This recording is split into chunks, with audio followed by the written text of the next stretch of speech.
Nós falamos aqui a semana passada sobre o significado da imagem de Deus no homem. Eu não sei se vocês lembram, mas, resumidamente, a imagem de Deus no homem aponta para o quê? Para a sua justiça, para a sua santidade original. Lembram disso? Então, o homem foi criado santo e justo, sem pecado, puro. E essa pureza original, resumidamente, nós poderíamos dizer, de modo bem resumido e ao mesmo tempo geral, poderíamos dizer que essa pureza do homem original, essa santidade, essa justiça, essa retidão, é a imagem de Deus no homem. É claro que a imagem de Deus no homem tem outras coisas, como, por exemplo, a inteligência, todas as faculdades intelectuais, a questão da autoridade que o homem recebeu sobre toda a criação. Tudo isso está envolvido também na imagem de Deus no homem. Mas o que é de principal é essa santidade, é essa justiça, é essa pureza pela qual o homem foi criado. O homem não foi criado com o pecado, mas o homem foi criado em santidade, mas na possibilidade de pecar. Estão entendendo, né?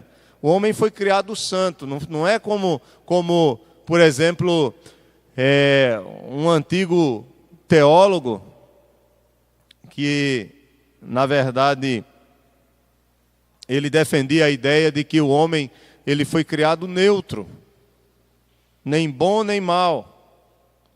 Isso não é verdade, isso não tem sentido, não tem posição bíblica para isso. O homem ele não foi criado neutro. O homem foi criado santo, foi criado puro, foi criado justo, reto. E essa imagem, essa é a semelhança de Deus. Os primeiros pais da igreja, ou seja, os primeiros pastores, bispos da igreja cristã, eles faziam uma diferença entre imagem e semelhança. Imagem é uma coisa, semelhança é outra. Mas nós vimos aqui a semana passada que são sinônimos. A Bíblia troca uma coisa pela outra. Imagem e semelhança é uma coisa só. Aponta para aquilo no homem que representa o seu Criador. E quando o homem foi criado e Deus tinha um relacionamento perfeito com esse homem foi criado em justiça, em santidade, em retidão. Ficou claro isso para os irmãos, né? Agora, nós precisamos entender isso para entrarmos no outro assunto que nós vamos começar hoje, que é a questão da aliança das obras. É que, criado reto, justo e santo, esse homem ele teve uma aliança, ou Deus ele entrou em aliança com esse homem. E é justamente a fidelidade ou infidelidade dessa aliança que vai trazer como consequência a vida ou a morte sobre este homem. Eu preciso entender essa questão da justiça, da santidade, para entender a aliança das obras e até mesmo para ter uma compreensão melhor da aliança da graça. Vamos lá para o nosso texto. Nós vimos aí que o homem foi criado em imagem e semelhança de Deus.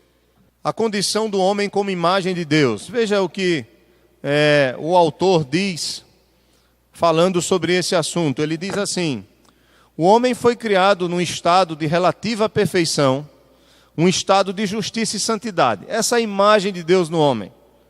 Não significa que ele já tinha alcançado o mais elevado estado de excelência de que era suscetível. Geralmente se admite que ele estava destinado a alcançar um grau mais elevado de perfeição pela obediência. Um tanto semelhante a uma criança, era perfeito em suas partes, não porém em grau. Sua condição preliminar e temporária era preliminar e temporária, podendo levar a maior perfeição e glória ou acabar numa queda. Deixa eu ver se vocês entenderam isso. O que é que o autor está dizendo aqui? Vocês já pensaram, por exemplo, se Adão não tivesse caído, se Adão e Eva, eles não foram criados em imagem e semelhança de Deus? Eles não eram santos? Eles não eram retos, sem pecados? Mas havia o quê? Havia a possibilidade de pecar, de cair. Nós vamos falar disso um pouquinho mais na frente, quando entrar na aliança das obras. Mas, por exemplo, se o homem quando foi criado justo e santo, ele já foi criado naquela perfeição que Deus já almejava que ele tivesse, é isso que o autor está questionando. Não. Apesar de ser criado santo e justo, esse homem iria crescer em perfeição, ou ser colocado num estado de perfeição e de impossibilidade de cair, pela sua própria obediência. Será que eu estou me fazendo compreensível ou eu estou enrolando o meio de campo? Por exemplo, se Adão não caísse, ele iria continuar sempre nessa possibilidade de cair? É uma pergunta mais simples agora. Nós não sabemos quanto tempo seria esse tempo de prova. Mas parece-me que esse homem que foi criado à imagem de Deus, santo e justo, se ele continuasse obediente a Deus, obediente à ordem de Deus, que era qual? Não comer da árvore do conhecimento do bem e do mal, ele iria se aperfeiçoar na obediência. E chegaria um tempo em que não haveria mais prova.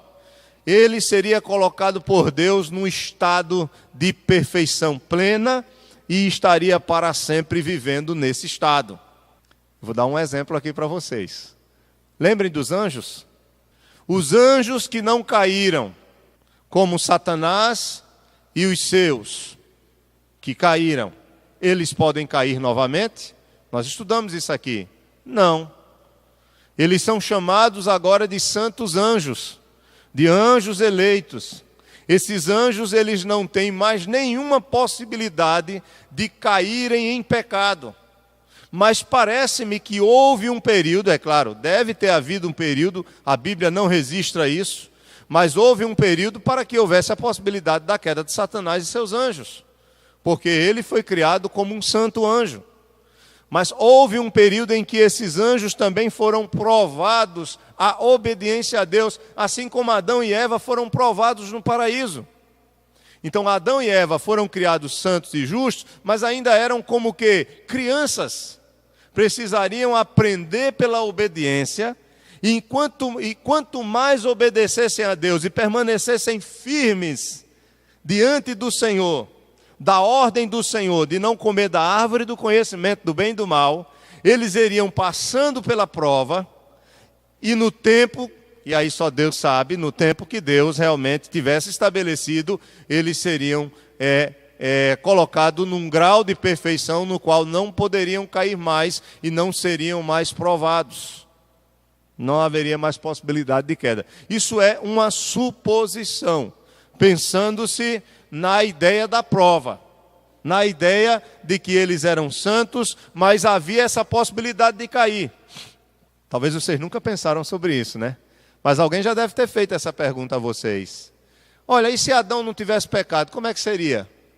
Se Adão não tivesse pecado, sempre haveria a possibilidade de pecar? Provavelmente não. Assim como não haverá mais nenhuma possibilidade de pecar quando nós estivermos onde? Na glória. Haverá possibilidade de pecar? Não. Então o estado em que nós entraremos na glória é o estado que Adão entraria se ele permanecesse na obediência. Querem um exemplo de alguém como Adão? Quem? Cristo. Ele foi obediente até o fim. E o resultado da sua obediência foi a sua exaltação. Ah, pastor, mas ele morreu. Mas aí a morte de Cristo já tem outro significado. Ele morre a nossa morte por causa da nossa queda, por causa dos nossos pecados. Mas como homem, ele fez tudo o que Adão deveria ter feito. Isso nós chamamos de, teologicamente, de obediência ativa de Cristo. E não obediência passiva. A obediência passiva é o sofrimento. A obediência ativa é o cumprimento dele da lei. Então eu sei que esses termos são chatos, mas devagarzinho eu vou soltando uma coisa ou outra para vocês irem absorvendo. Veja como é maravilhoso. Então o autor ele está dizendo aqui que o homem foi criado à imagem e semelhança de Deus, ou seja, havia uma relativa perfeição num estado de justiça e santidade, mas que deveria crescer. que não era estático, estagnado. Ah, não, o homem foi criado perfeito e justo e ali já era tudo. Não, ele foi criado perfeito e justo, mas como uma criança que deveria crescer em obediência para chegar a um estado em que Deus o colocaria em perfeição e ele não poderia cair mais. Ele não poderia cair mais. E se ele passasse pela prova e não pudesse cair mais, então não haveria morte. Não haveria Cristo para morrer por nós, porque não haveria pecado. Bem, mas isso não aconteceu, né? Se esse se é somente um se, nós sabemos que a realidade é outra. Vamos continuar a leitura, vá para o segundo parágrafo aí do nosso texto. Vocês entenderam até agora o que eu estou falando? Pronto, vamos lá. O homem foi por natureza dotado daquela justiça original, que é a glória máxima da imagem de Deus. Por isso que a Bíblia vai dizer que todos pecaram e destituídos foram do quê? Da glória de Deus. Essa glória de Deus é a sua santidade, é a sua justiça, é a sua retidão. Então, consequentemente, vivia num estado de santidade positiva. A perda daquela justiça significaria a perda de uma coisa que pertencia à própria natureza do homem, em seu estado ideal. O homem podia perdê-la e ainda continuar sendo homem, mas podia não perdê-la e continuar sendo homem no estado ou no sentido ideal da palavra. Noutras palavras, sua perda significaria realmente uma deterioração e um enfraquecimento da natureza humana. O autor está dizendo que, com a queda, o homem não deixou de ser homem, mas ele deixou de ser homem como ele deveria ser, dentro dos propósitos de Deus. Com a queda, ele não deixa de ser homem, mas ele perde muito daquilo que ele deveria ser. E só vai ser homem ideal novamente na pessoa de quem? De Jesus Cristo. Só Cristo agora sendo formado nele, depois da queda, é que ele pode ser agora o homem novamente que deveria ser como foi criado. Por isso que Paulo vai dizer que Cristo deve ser formado em nós. Por isso que Paulo vai dizer que nós fomos chamados para sermos conforme a imagem do Filho. Porque o homem ideal, o homem perfeito é Jesus Cristo, nosso Senhor. Adão caiu, então não é mais uma referência. Nós carregamos a semente do pecado. E essa imagem de Deus em nós, ela foi deteriorada. Nós não perdemos a imagem toda, mas ela foi corrompida. Todas as áreas da nossa vida, vontade, pensamentos, palavras, ações, todas as áreas da nossa vida foram maculadas, manchadas pelo pecado. Não há uma área na sua vida que não haja pecado. Se você, por exemplo, a sua mente, seus pensamentos, você vive sem pecar em pensamento? Sua boca, você vive sem pecar em palavras? Suas intenções, suas motivações, seus desejos, você vive sem pecar nisso? Não. E em ações, você vive sem pecar em ações? Porque ações também envolvem palavras, envolve tudo, né? Já estamos generalizando aí. Mas não. Então, nós pecamos em todas as áreas porque somos pecadores. Nascemos em pecado. Trazemos isso de Adão. Mas estamos caminhando para o quê? Para a plena restauração em Cristo, no qual nós deixaremos de pecar.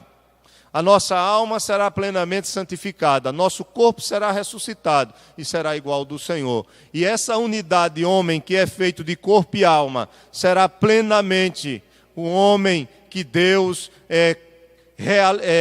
idealizou e criou com o propósito de ser. Ele vai ser, porque os planos de Deus não são frustrados. E o pecado não frustrou seus planos. O pecado mesmo está dentro do seu decreto. Mas isso aí a gente já comentou. Então, vá para o terceiro e quarto parágrafo para a gente partir para a aliança das obras, que vai ser muito interessante essa discussão. Eu estou só encerrando a doutrina da imagem de Deus no homem.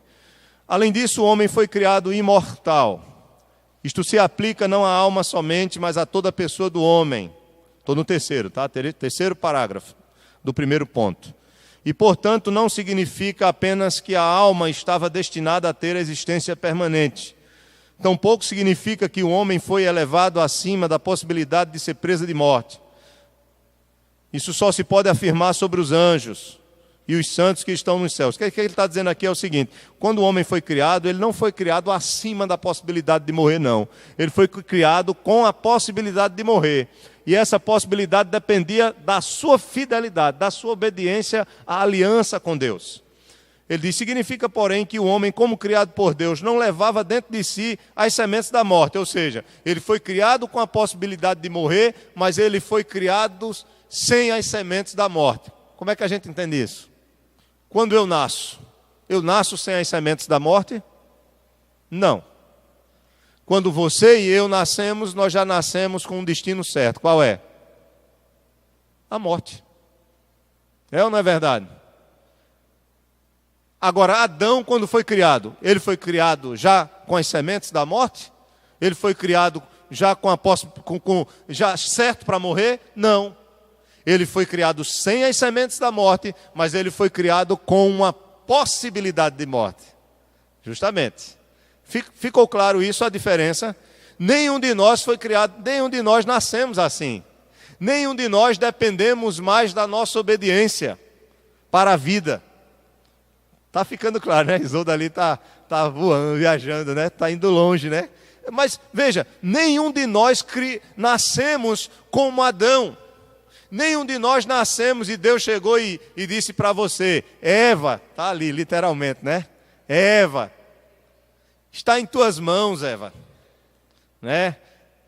Olha, Eva, no dia em que você comer da árvore do conhecimento do bem e do mal, certamente morrerás. Mas se você viver sua vida toda assim, você vai crescer em obediência e vai chegar a um ponto que não vai haver mais prova nenhuma. Você terá a vida eterna e nenhuma possibilidade mais de morte. Foi assim? Não.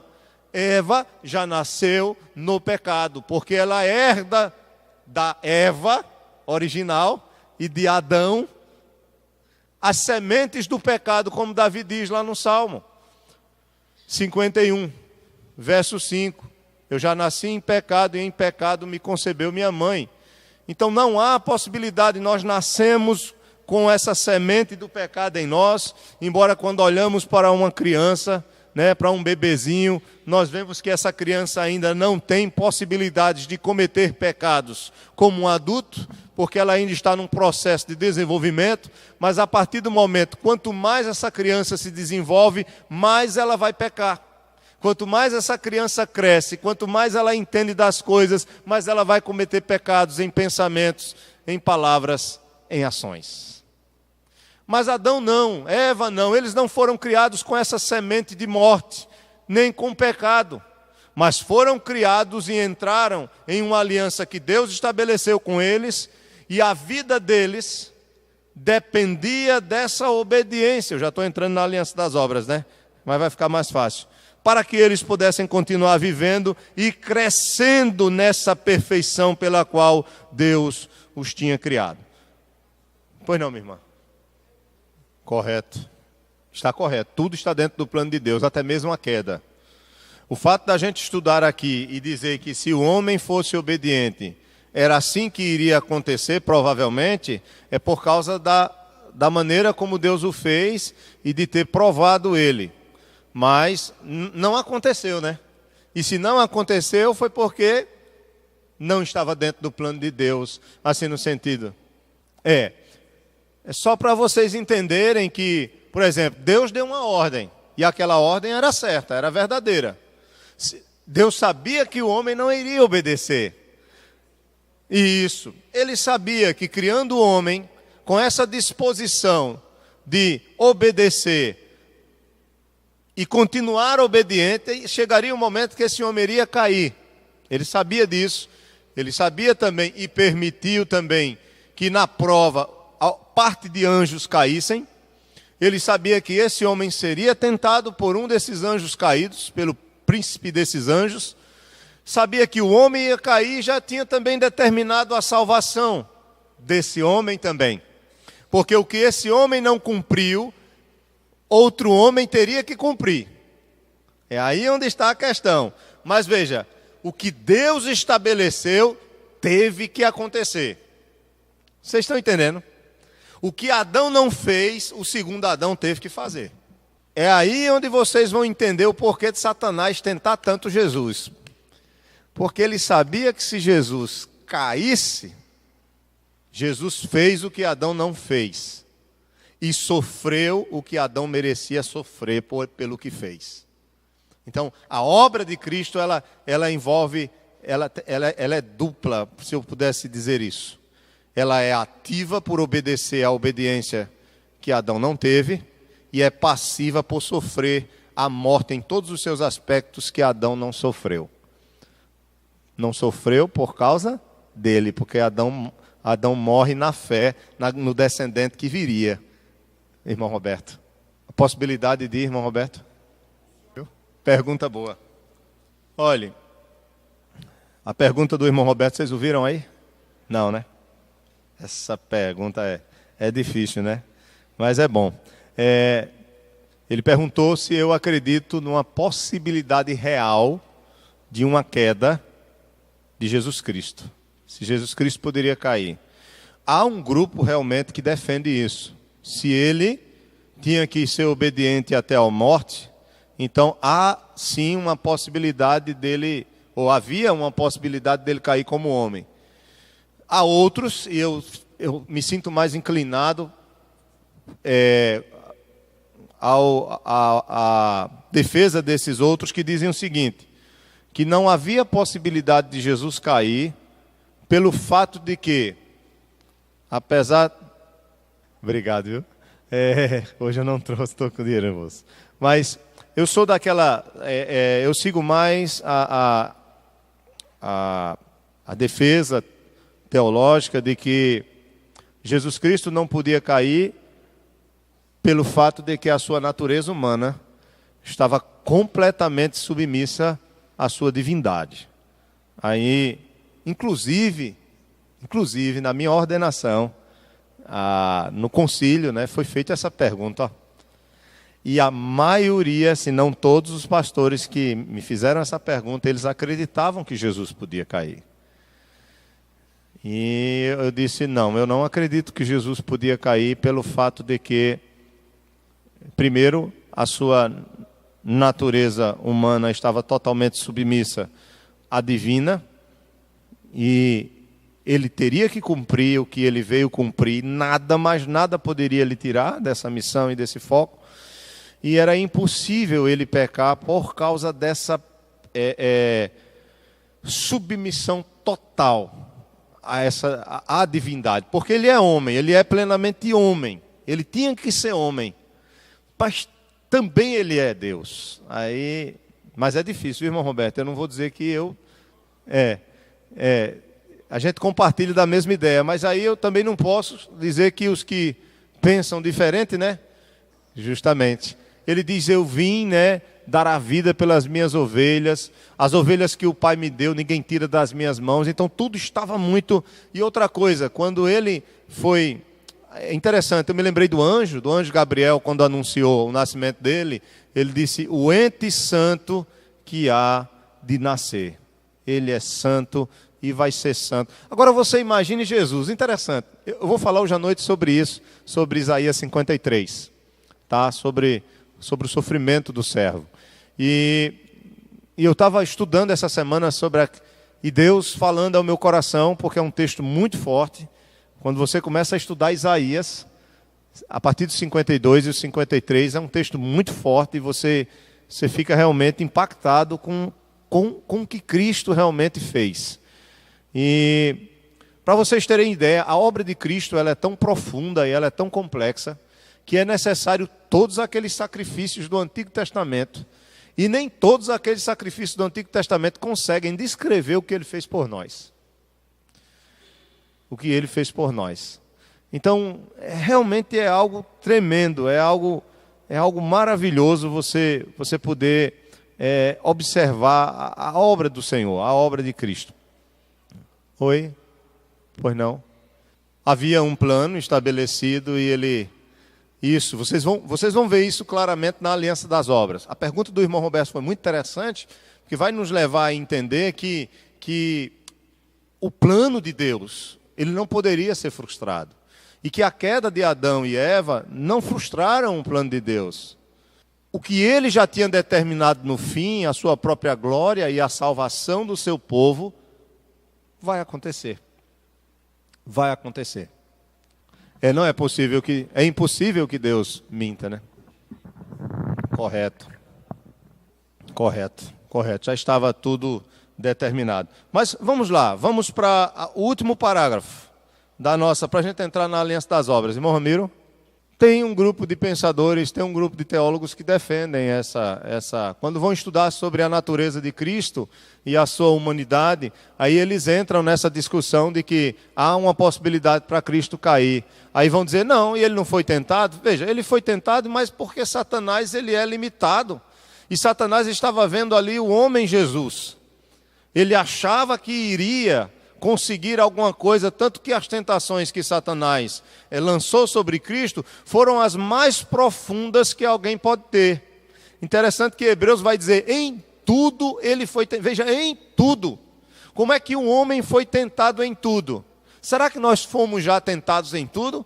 Será que nós vamos viver a nossa vida toda e seremos tentados em tudo? Mas Hebreus diz, em tudo ele foi tentado, mas em nada pecou. Então ele não pecou em pensamento, ele não pecou em desejos, ele não pecou em palavras, ele não pecou, em nenhuma área do ser. Como homem ele não pecou em nada desde o seu desenvolvimento lá, de novinho, até a sua morte, nem mesmo diante, como o irmão Roberto falou, os momentos mais cruciais e difíceis, como por exemplo, carregar os nossos pecados, a pressão dos nossos pecados sobre ele, e a ira de Deus caindo sobre ele, e a maldade dos homens vindo. Quando você vai ler o Salmo 22, você vê isso claramente. Ele diz, súcia de malfeitores, me cercam, eles me traspassaram as minhas mãos, os meus pés, toda aquela maldade sendo derramada diante dele, por algo que ele não fez, por algo que ele jamais tenha feito, em nada ele pecou, ele era o santo, e isso foi feito com ele por causa de quem? De nós. Só um ser santo, plenamente santo, homem santo, seria capaz de fazer. Não há outro. Não há outro, nem eu, nem você, se tivéssemos nascido sem pecado, mas com a possibilidade de pecar, teríamos condições de fazer isso, carregar os pecados dos outros e a ira de Deus. É verdade. Mas olha, para você ter ideia, estamos falando de crentes, ainda tem outros que não veem Jesus como Salvador, acham que Jesus é simplesmente um exemplo de homem ideal, ele é um homem ideal, de bondade, de uma pessoa humilde, de uma pessoa mansa. Nós sabemos quem ele é, porque nós somos dele. Ele diz, as minhas ovelhas ouvem a minha voz, é diferente, Creem em mim. Mas há outros que são até teólogos, Então é difícil, Nós vemos em época realmente turbulenta, nadamos em águas turbulentas. Mas vamos lá. Deve-se ter em mente, o último parágrafo aí do primeiro ponto, que a imortalidade original do homem não era uma coisa puramente negativa e física. Eu vou explicar no final. Mas era também uma coisa positiva e espiritual. Significava vida em comunhão com Deus e o gozo do favor do Altíssimo. Esta é a concepção fundamental da vida, segundo a Escritura. Assim como a morte é primariamente a separação de Deus e a sujeição à sua ira. A perda dessa vida espiritual daria lugar à morte e redundaria também na morte física. O que é que estamos vendo aqui? O homem foi criado à imagem de Deus. Foi criado santo, perfeito, para viver em obediência. Só que, prestem bem atenção, a Bíblia diz lá no Gênesis que Deus tinha uma comunhão perfeita com Adão. Ele não vinha? Todos os dias ele não se relacionava? Então, essa comunhão com Deus perfeita, onde não tem pecado, onde não tem nenhuma barreira, o fato de você estar na presença de Deus, de você gozar da presença dEle, e de você gozar do favor dEle na vida, veja, Adão e Eva estavam num paraíso, trabalhando, gozando da vida deles, e tendo plenamente a presença do Criador com eles. O que é que eles precisavam mais? Existe algum outro conceito de vida a não ser esse? Porque o conceito de vida bíblico é comunhão com Deus, comunhão plena. E essa comunhão Adão e Eva tinham com Deus. Não havia pecado, não havia separação, conversavam com Deus, tinham a presença de Deus, o gozo da presença dele, a santidade, a pureza, a inocência, a bondade, a verdade. Não existia um mal no sentido real de vida para eles. Existia a possibilidade, mas não um mal real. Então, isso é vida. Mas essa vida dependia do quê? De uma continuidade dessa comunhão. De uma continuidade da obediência à ordem que faz parte da aliança que Deus tem com esse homem ao criá-lo, que é isso que nós vamos ver agora. Tá indo bem, né? Então vamos lá. Então ele diz aqui, olha, essa é a vida. O que é a morte senão a separação? A separação do homem de Deus. Vocês vão ver que quando o homem peca, a primeira coisa que ele faz é o quê? Se esconder. Quando ele peca, ele mesmo já coloca uma barreira entre ele e Deus. Ele se esconde da presença de Deus. Ele não quer mais ter comunhão com Deus porque ele não se vê mais digno. E a própria santidade de Deus traz sobre esse homem pecador a realidade de justiça divina. A santidade de Deus requer justiça por causa do pecado. E o salário do pecado é a morte. No dia em que da árvore do conhecimento do bem e do mal, no dia em que dela comerdes, certamente morrerás. Ele morreu ou não morreu? Morreu.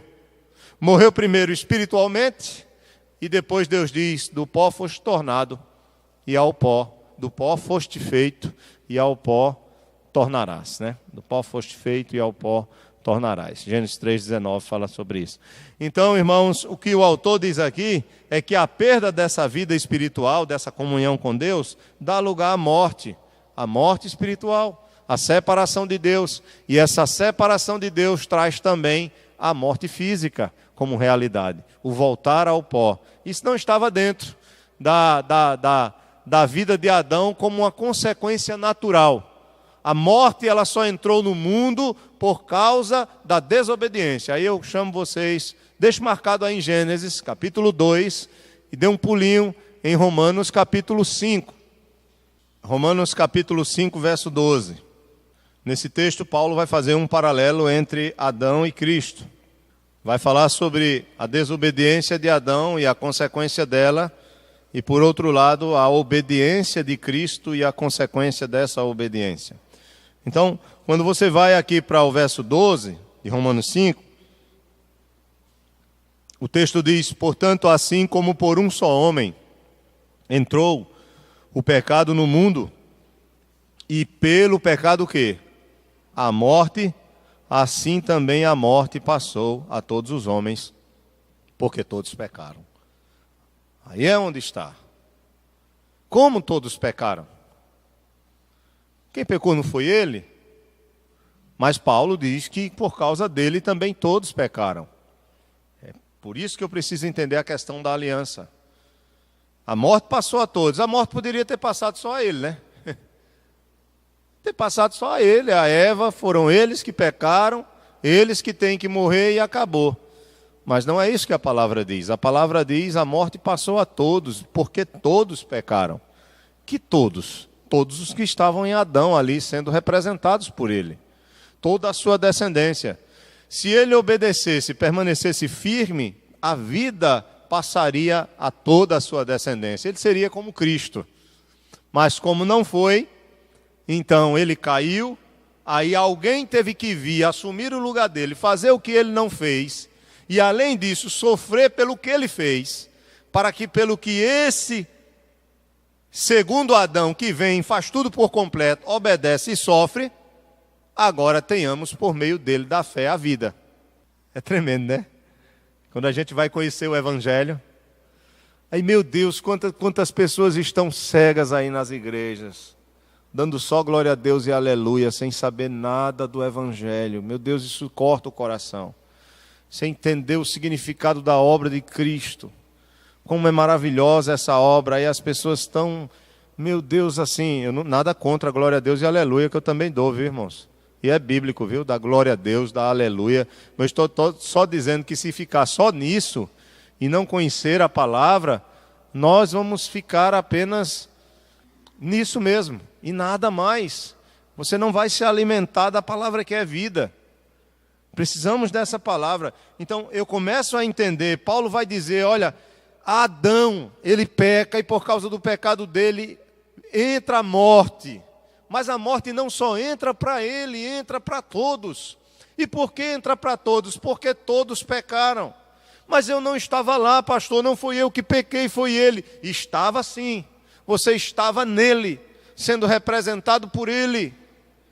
E como você estava sendo representado por ele, o mal que ele praticou, por causa do mal dele, a consequência desse mal foi imputado.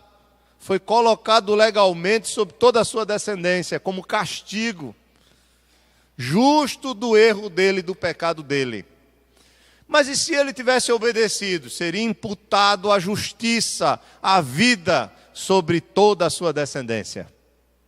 Como você vê, Cristo morre por nós na cruz, e em certo sentido nós também morremos com ele, porque ele está nos representando.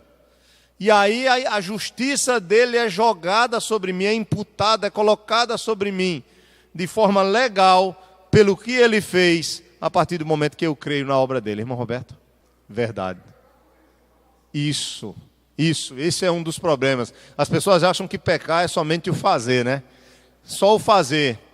As igrejas lidam muito com isso, com o fazer. E o homem pensa que o pecado é isso, mas o pecado é muito mais do que isso. O pecado é uma inclinação. E nós já nascemos com essa inclinação, né? Nós só pecamos com as nossas ações porque o nosso coração é pecador. Enganoso é o quê? O coração do homem. Nosso coração é enganoso. Lembre-se que Jesus ele disse que o que contamina o homem não é o que entra, mas é o que sai do seu coração, porque do seu coração é que vem os homicídios, do seu coração é que vem os adultérios, do seu coração é que vem a inveja, do seu coração é que vem todas as coisas más que nós praticamos, é do nosso coração. Só a graça de Deus, viu, irmãos? Vamos para a aliança das obras. Abra em Gênesis, volta para Gênesis. Então ficou clara essa questão de Adão, por causa do pecado dele, todos pecaram, a morte veio sobre todos. Aí também, Jesus Cristo, por causa da obra dele na cruz, a salvação vem para aqueles que estão ligados a ele por meio da fé, para os seus. Só que a gente vai falar isso mais na frente, eu estou já adiantando algumas coisas. Não vamos ter pressa, vamos começar hoje, Aliança das Obras, a primeira parte, e vamos dar continuidade no próximo domingo, e assim sucessivamente. Veja capítulo 2 de Gênesis, versículo 16 e 17. Gênesis 2, versos 16 e 17. Então Deus criou o homem, sua imagem e semelhança, e agora Deus ele vai estabelecer soberanamente uma aliança com esses homens. Ele diz aqui no verso 16, o texto, a narrativa: e o Senhor Deus lhe deu esta ordem: de toda árvore do jardim comerás livremente, mas da árvore do conhecimento do bem e do mal não comerás, porque no dia em que dela comeres, certamente morrerás. Está aqui.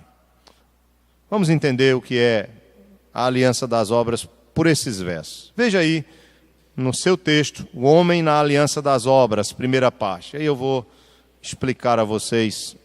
Veja bem, para completar o tema do estado original do homem, a sua ou seja, que é a imagem de Deus, é necessário agora considerar a mútua relação, que nós já vimos falando, né? A relação de comunhão entre Deus e o homem, principalmente a origem e natureza da vida religiosa desse homem, pois essa vida tinha suas raízes numa aliança, conhecida com o nome dado de Aliança das Obras. Esse nome Aliança das Obras, isso não é um nome bíblico, não. Os homens deram esse nome para ficar mais fácil, para você saber distinguir da aliança da graça. Por exemplo, por que, pastor, entre a aliança de Deus com Adão e Eva, deu o nome aliança das obras? Porque a vida de Adão e Eva dependeu do quê? Da sua das suas obras, então, da sua obediência. Está claro isso para vocês? Então, como a vida de Adão dependia da obediência, e eu pergunto, se o homem obedecesse à lei, ele tinha ou não tinha vida? Ele seria ou não seria salvo? Eu estou dizendo, pela lei. Sim. E toda a história, vamos dizer, né? Vamos dizer, em toda a história, a gente não consegue, né? Mas, se nós conseguíssemos obedecer à lei, teríamos o quê? Vida. Obediência da lei é vida. Não é isso que diz? Se você abrir a sua Bíblia, deixa marcado aí, mas só dê um pulinho lá. Romanos 7,10. Romanos 7,10. Romanos 7,10. Romanos capítulo 7, versículo 10. Ele diz assim, Paulo: e o mandamento que me fora para o quê? Para a vida. Verifiquei que este mesmo se me tornou para morte. Depois da queda, o mandamento para a vida se torna para a morte. Vou explicar por quê. O mandamento de Deus, que é para a vida, depois do pecado, ele se tornou para a morte. Aí eu pergunto, por quê? Porque nós somos incapazes de obedecê-lo. E como nós somos incapazes de obedecer o mandamento do Senhor, nós merecemos o quê? A morte. Agora, no caso de Adão, vamos para Adão, vai ficar mais fácil. Adão não tinha pecado. Adão podia ou não cair. Então, Adão podia cumprir com a lei de Deus. E a lei de Deus é dada a Adão. O mandamento para a vida é dado a ele. Olha, poderás comer livremente de todas as árvores do jardim, menos uma. Então, enquanto a sua vida for essa vida de obediência a mim, na sua relação comigo, de respeitar essa minha ordem, de estar debaixo dessa minha aliança, desse compromisso, de jamais comer daquela árvore do conhecimento do bem e do mal. Enquanto você viver assim, Adão, nessa sua relação comigo, respeitando essa minha ordem, temendo a minha aliança, tendo esse compromisso comigo, você terá o quê? Vida. O mandamento do Senhor é vida. A palavra aliança, ela não tem nesses 3 primeiros capítulos de Gênesis. Não tem a palavra, mas tem sim os termos. Primeiro, quais são os termos de uma aliança? Para haver uma aliança, um pacto, é necessário ter quantas partes? 2. Não é isso? Então aqui nós temos Deus e nós temos Adão e Eva. Adão e Eva, eu estou usando só o nome de Adão, mas o casal. Então nós temos 2 partes. Segundo, para haver uma aliança e um pacto, deve ser estabelecida uma condição. Qual foi a condição que foi estabelecida aqui? Poderás comer de todas as árvores, menos o quê? Uma. Foi estabelecida uma condição. Terceiro, há também uma promessa envolvida. Qual é a promessa? Se você continua sempre assim, pelo fato de só morrer, porque tem a ameaça, ele não fala positivamente da vida, mas pela ameaça você entende o positivo. Quando ele diz, no dia em que comeres da árvore do conhecimento do bem e do mal, certamente morrerás, ele não precisa dizer que Adão vai ter vida se obedecer, porque Adão já estava tendo aquela vida. Adão já estava vivendo na presença de Deus, gozando da vida, plenamente como ela é. E aí Deus diz, olha, no dia em que tu desobedeceres essa ordem, você vai morrer, você vai enfrentar a morte, o contrário do que você tem hoje. Olhando por outro lado, se ele fosse obediente, ele teria o que? Sempre vida, porque o mandamento do Senhor é vida. Então nós temos uma aliança, um pacto é feito. Essa aliança é chamada de aliança das obras. É necessário, irmãos, nós entendermos aqui uma coisa. Primeiro, que as partes aqui não são iguais. Aqui não são 2 pessoas iguais, não. De um lado tem Deus, o Criador, o soberano, aquele que está acima de todas as coisas. Quem diz é Ele, quem manda é Ele, quem decide é Ele, é como Ele quer. Do outro lado tem a criatura, que tem que obedecer. Sabe aquele ditado que diz, manda quem pode, obedece quem tem juízo? Pronto. Ele é Deus. Como Deus, Ele é soberano. E Ele, irmãos, sempre a Bíblia vai mostrar esse relacionamento de Deus com a sua criatura, com o homem, por meio de aliança, por meio de um pacto. Vocês vão ver Deus entrando em aliança com Noé. Vocês vão ver Deus entrando em aliança com Abraão. Deus entrando em aliança com Moisés. Deus entrando em aliança com Davi. Cristo diz, o meu sangue é o sangue da nova aliança. Então, a aliança, o pacto, é o meio pelo qual Deus estabelece um compromisso de relacionamento e de fidelidade. Só que tem uma questão, Ele nunca vai falhar com o seu compromisso. Ele é fiel. Mesmo se o homem for infiel, Ele é fiel. Ele nunca vai falhar. Outra coisa, não é o homem que chega e diz, Deus, vem cá, né, como diz o Matuto, vem cá, vamos fazer uma aliança, como o baiano diz, vamos fazer uma aliança, né? O baiano fala assim, né? Não é assim. Ele é quem chega e que diz como Ele quer, porque Ele é santo, Ele é Senhor, Ele conhece todas as coisas, Ele já tem todas as coisas estabelecidas. Então Ele chega para Adão, estabelece a aliança soberanamente, diz as condições dessa aliança, diz como devem ser os procedimentos, para que Adão possa desfrutar do favor de Deus, da presença de Deus. O que era que ele tinha que fazer? Obedecer. Você deve obedecer. Ah, não, mas eu não quero, Senhor. Então aí o problema é seu, não quer não? Então no dia em que você, trocando aqui as palavras, me desobedecer, você vai o quê? Morrer. Porque a morte é a perda dessa relação que você tem comigo. Conceito de vida é comunhão com Deus. Conceito de morte é perda dessa comunhão. Por isso que o homem no inferno, o que é o inferno? Não é só o sofrimento. O inferno é você perder essa comunhão com Deus. Você já pensou alguém eternamente? Porque o camarada pode ser o pior que for nesta vida, mas ele ainda pode recorrer à misericórdia e à graça do Senhor. Mas no inferno, ele não terá isso.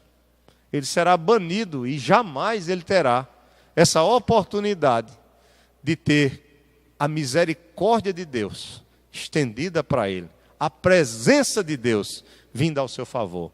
A nossa vida, irmãos, pode ser difícil como for, mas se nós tivermos a graça de Deus ou a presença de Deus conosco, acabou-se.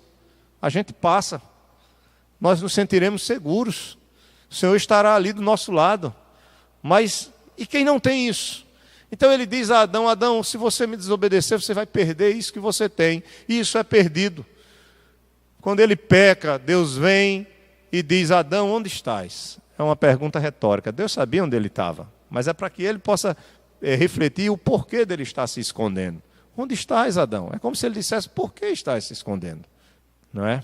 E aí vocês sabem a história, né? Então há uma aliança. Essa aliança tem seus termos, e quem estabelece a aliança é o Senhor. E Adão deveria obedecer essa aliança para poder se manter vivo. Segundo, eu estou no fundamento bíblico da doutrina da aliança das obras. Nós vimos o primeiro ponto, que os elementos componentes de uma aliança estão presentes nos 3 primeiros capítulos do Gênesis. Vou agora para o ponto 2, que diz, houve promessa de vida eterna. Aí diz aqui, olha, ela está claramente implícita na consequência da morte como resultado da desobediência. Se o homem obedecesse, a morte não entraria no mundo. Nós vimos isso aqui, né? Por causa do pecado de Adão, veio a morte. E a morte passou a todos porque todos pecaram.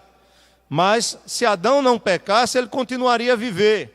Se Adão se saísse bem dessa prova, esta vida não somente seria mantida, mas também deixaria de estar sujeita a ser perdida. E, portanto, seria elevada a um plano mais alto.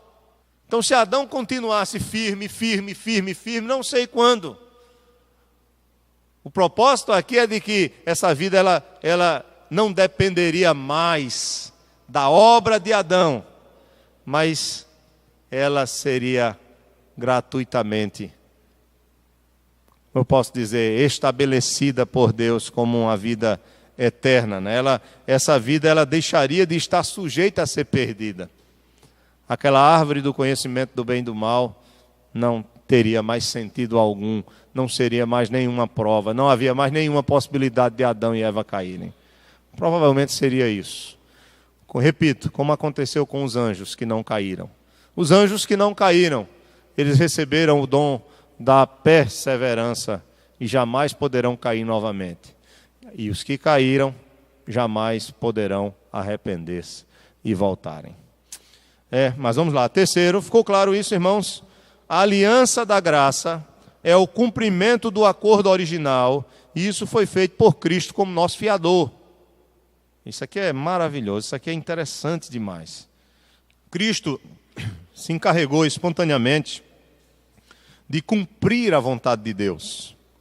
Ele se colocou sob a lei, ou seja, debaixo da lei, para poder redimir os que estavam sob a lei e que já não estavam em condições de obter vida mediante o seu próprio cumprimento da lei. Ele veio fazer o que Adão não conseguiu fazer, a obediência ativa dele. E o fez em virtude de um acordo pactual. Se assim é, se a aliança da graça é, no que se refere a Cristo, nada mais, nada menos que o cumprimento do acordo original, segue-se que este deve ter sido também da natureza da aliança, de uma aliança, ou seja, o fato das obras, né? E visto que Cristo satisfez a condição da aliança das obras, o homem pode agora colher o fruto do acordo original pela fé em Jesus Cristo. Agora há dois caminhos de vida, os quais são em si mesmos caminhos de vida. Primeiro, o caminho da lei. Mas é impossível o homem achar a vida por ele. Mas ele é um caminho de vida. Só que é impossível. Ele permanece. Veja, a lei que Deus deu a Adão para a vida, ele permanece dando ao homem. Toda a revelação, Deus se revela exigindo do homem o quê? Obediência, fidelidade, revelando a sua santidade. É ou não é? Então, a lei ou o caminho de vida pela lei sempre foi revelado. Por isso que Paulo vai dizer que a lei é santa, a lei é boa, a lei é justa. Então, a lei continua sendo dada, Deus se revelando a sua vontade. Vocês sabem o que é a lei, né? A lei é a vontade de Deus revelada ao homem. São suas exigências para que o homem se adeque à sua vontade, obedeça à sua vontade. Então, a lei é dada ao homem. Depois ela é resumida em 10 mandamentos ali, ao povo de Israel. Então, a lei ela é dada e ela continua sendo caminho de vida. Obedeça a lei que você viverá. A questão é, quem de nós pode obedecer à lei? Se o pecado já está emaranhado em todo o nosso ser, se já nascemos no pecado. Se a Bíblia diz não adulterarás, você pode não adulterar na prática, na ação, mas você adultera no pensamento. Se a Bíblia diz não minta, você pode não mentir tão claramente, mas você pode omitir ou deixar de dizer algumas verdades e acaba sendo mentiroso também. Se a lei diz que não deve matar, mas aí Jesus mais na frente diz que se você passa a odiar uma pessoa e deseja até a morte dela, você já está matando essa pessoa. Me lembrei de Tiririca agora, né? Quando eu gosto, mas quando eu odilho, né? Então, essa ideia de odiar para a morte, né? Para vocês se acordarem, né? Então, essa ideia. Então, nós somos pecadores. Tiago vai dizer que se nós pecamos em alguma coisa, o mínimo que seja da lei, se nós desobedecemos somente um mandamento, nós já somos devedores dela. Então, é caminho de vida? A lei é caminho de vida? É. Mas nós conseguimos a vida por esse caminho? Não. Por quê? Porque aquilo que eu quero fazer, isso não faço. Faça isso e viverás. Quem é que pode? Foi o que o fariseu chegou, o mestre, para Jesus. O que farei para herdar a vida eterna? O que foi que ele disse? Ama a Deus acima de todas as coisas e ao teu próximo como a ti mesmo. Quem é que consegue fazer isso? Aí ele, certo, amar a Deus eu consigo. Aí Jesus disse, deixa eu contar uma historinha aqui. Aí ele vai contar a parábola do samaritano. Ele vai dizer na cara daquele judeu que ele odiava um povo chamado de samaritano. Você não ama o seu próximo. Você quer viver? Faça isso. Vá lá, ame a Deus acima de todas as coisas. Irmão quer ser salvo? Quer? Amém. Tem muitas igrejas aí pregando a lei, né? Só pregam a lei, né? O irmão tem que fazer isso e aquilo para ver. Faça, você vai viver. Faça. Você vai viver. O problema é que você não vai fazer, você não vai conseguir, nunca. Porque você é pecador. E agora, se eu sou pecador e não consigo cumprir a lei, eu estou perdido? Não. Deus é maravilhoso. Ele enviou o seu filho para cumprir o que Adão não cumpriu. E para pagar o que Adão deveria pagar e o que todos os seus descendentes devem pagar, ele veio pagar por isso, sem ter pecado algum, porque ele não falhou em nada. E ele pagou. Mas por causa da sua obediência, tanto ativa em obedecer à lei, quanto passiva em sofrer a punição do pecado, ele tem autoridade para dar de graça a vida a todo aquele que está ligado a ele por meio da fé. Então eu recebo os frutos da obediência de Adão na pessoa de quem? De Cristo, de Jesus Cristo. Ele é o segundo Adão. A Bíblia vai dizer. Isso é maravilhoso, não é? A gente vai entrar um pouco mais a fundo nesse sofrimento dele hoje à noite. Então, por isso que tem o paralelo. Vamos ler o paralelo? Vamos voltar para Romanos 5. Estamos se encerrando já, viu? Romanos 5. Desculpe, irmão, se eu me empolguei demais. E às vezes eu me empolgo quando estou ensinando. E vou para outras coisas que possa fugir um pouco do assunto. Mas Romanos 5, nós vamos começar de novo e você vai entender melhor esse texto agora. Versículo 12. Portanto, assim como por um só homem entrou o pecado no mundo, e pelo pecado a morte, assim também a morte passou a todos os homens, porque todos pecaram. Aqui é Adão, né?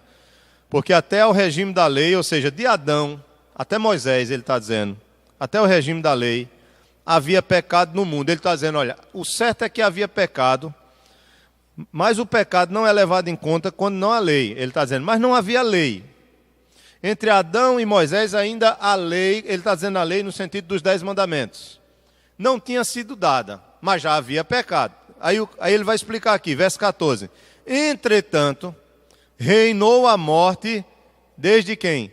Adão até Moisés, mesmo sobre aqueles que não pecaram à semelhança da transgressão de Adão, o qual prefigurava aquele que havia de vir. Veja, Adão prefigurava aquele que havia de vir. Então Paulo está dizendo o seguinte, olha, mesmo não havendo lei, entre Adão e Moisés já havia o quê? Morte. Ou melhor, já havia pecado, porque também já havia morte. Porque, olha a morte passando de geração em geração, todo mundo morrendo.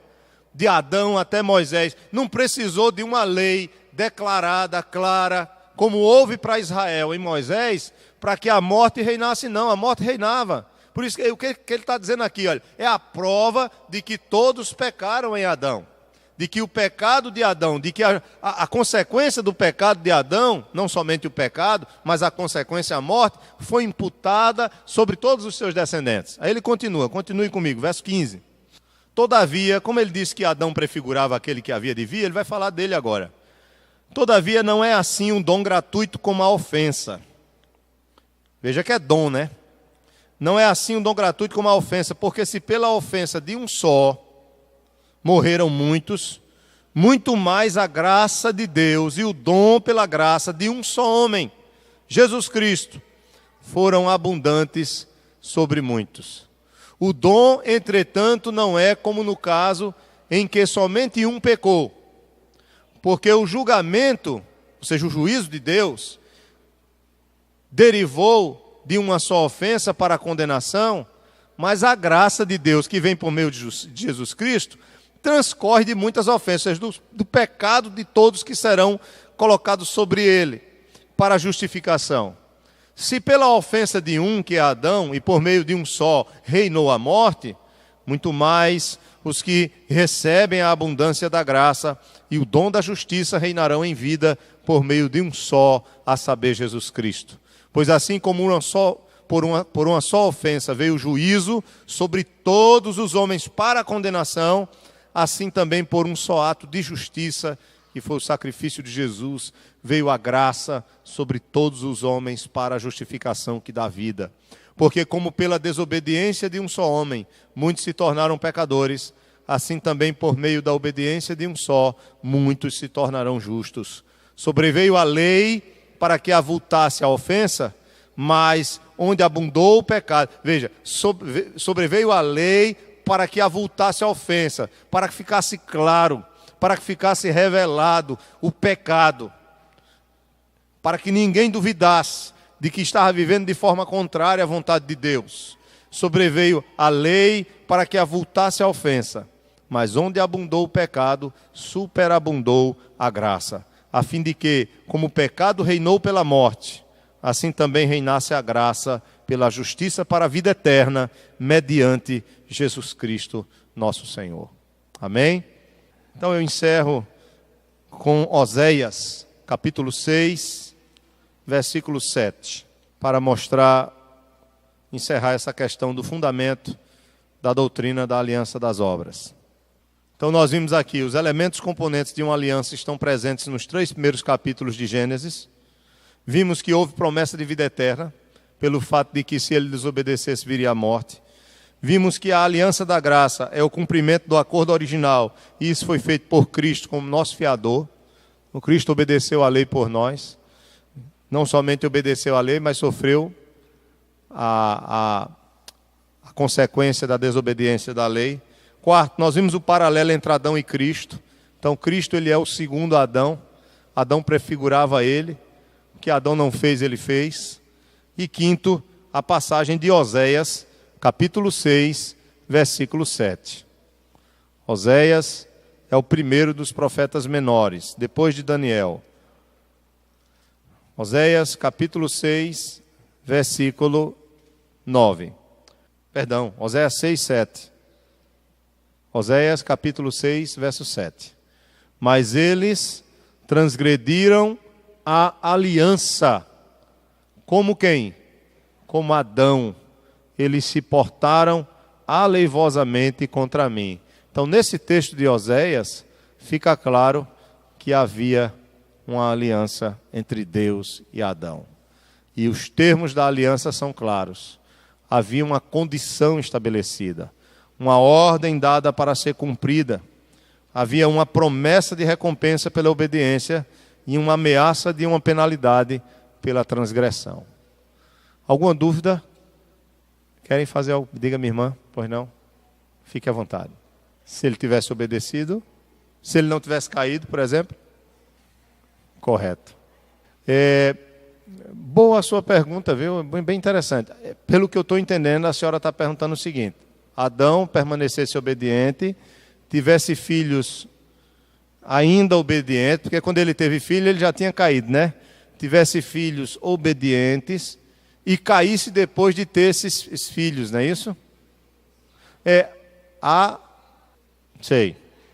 Sim, se Adão não tivesse caído e tivesse filhos sem ter caído, esses filhos nasceriam na mesma condição de Adão.